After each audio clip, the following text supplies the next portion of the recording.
The first time I vomited blood, my father rolled his eyes. "Stop being dramatic," he scoffed, as I clutched the sink, trembling. But when the results came back and my stepmother saw the papers, her face drained of all color. Within minutes, the police were at our door. That was the day the game ended. I was 13 when she came into our lives. She smelled like vanilla perfume and spoke with a softness that made my grieving father believe he'd been rescued. She tucked me in at night. She made hot chocolate with whipped cream. She smiled like a saint. And for a while, I believed her. I wanted to. But saints don't sneer when no one's looking.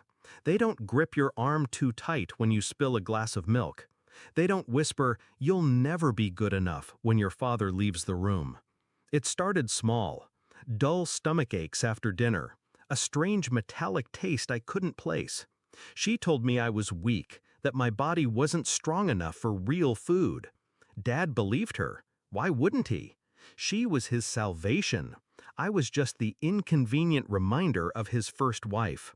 Then came the vomiting, the dizziness, the nights curled on the bathroom floor. Every time I tried to tell him, he sided with her. "It's all in your head. Stop exaggerating. Don't embarrass me." I learned to swallow my words along with the meals that were killing me.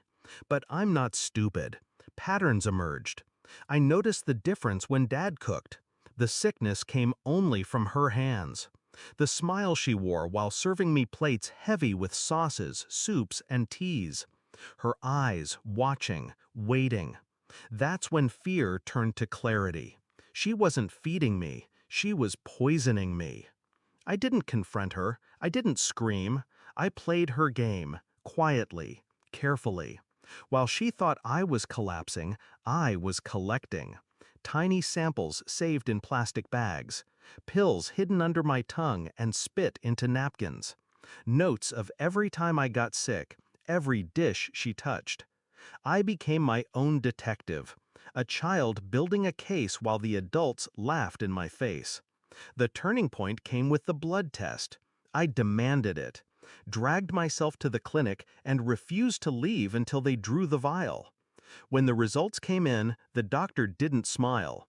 Traces of toxins. Not accidental, deliberate. I handed the evidence to my father. He laughed in my face. "You'll say anything to tear her down." But she didn't laugh.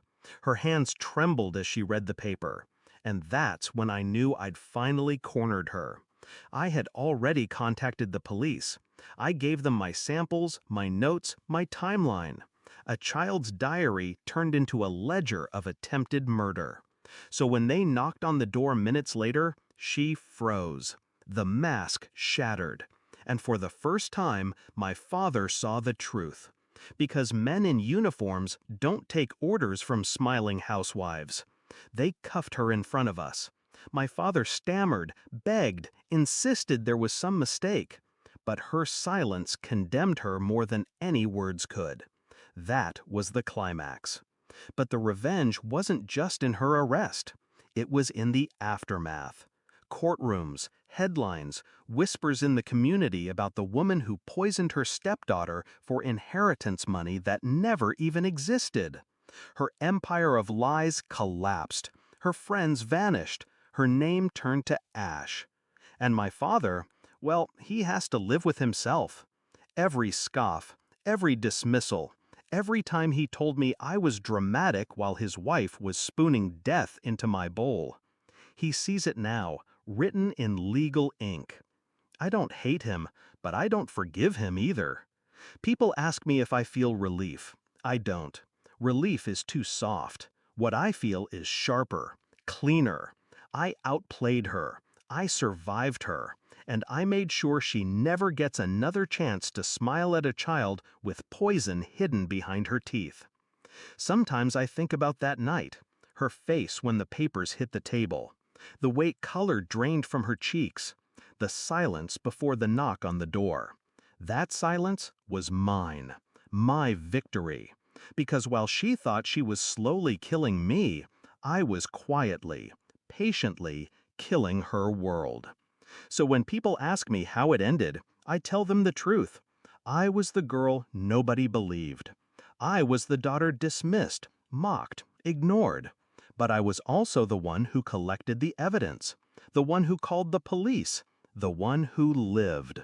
And she's the one who will rot behind bars, remembering the night a little girl's blood test ended her life.